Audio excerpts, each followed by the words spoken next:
Ce n'est pas vraiment un sport, hein, la plongée sous-marine en scaphandre, c'est vraiment c'est de l'exploration, c'est de la balade dans les fonds marins, quoi. Voilà, c'est la découverte de paysages en fait. Voilà. On a le grand avantage de se prendre pour des cosmonautes et de voler par-dessus des paysages enfouis sous l'eau. C'est un peu ça la plongée.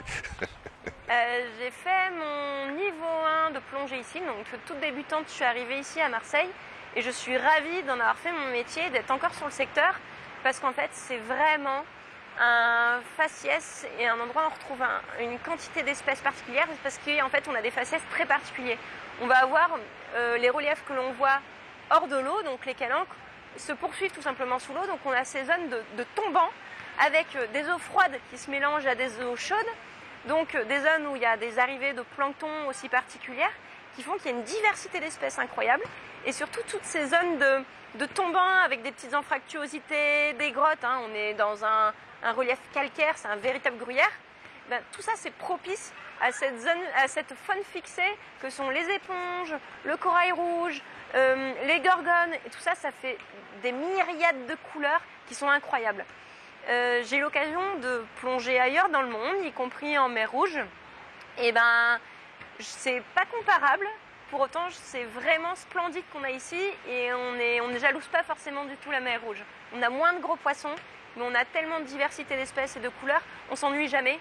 Et il y a toujours quelque chose à voir. Le corail, ce qu'il faut dire, c'est un organisme fixé en forme de petit arbre, mais un arbre qui pousse très lentement. C'était sûrement banal il y a quelques siècles d'avoir de très grands arbres de corail.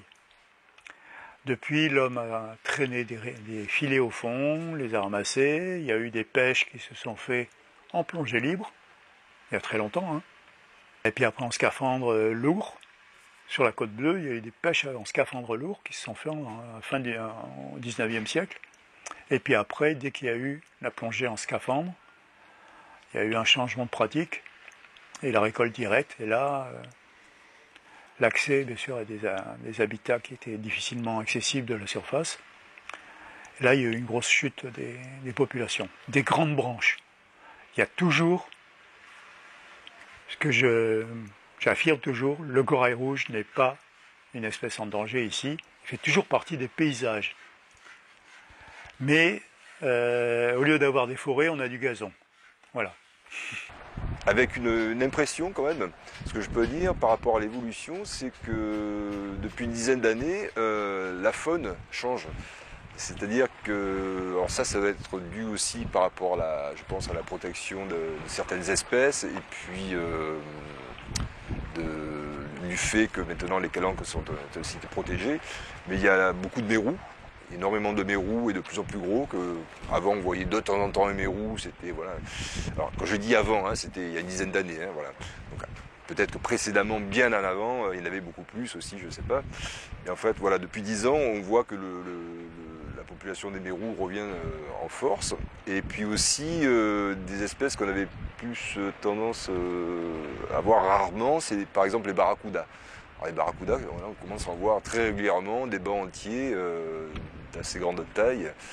Voilà, enfin, il y a quelques espèces comme ça qui sont assez spectaculaires à voir et qui viennent ou qui reviennent, je ne sais pas, mais qui sont bien là maintenant, quoi, voilà.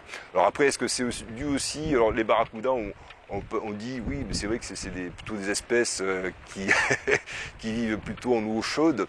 Alors ça, c'est peut-être pas très rassurant de s'apercevoir que même en hiver à Marseille, on voit des bancs de barracudas, quoi.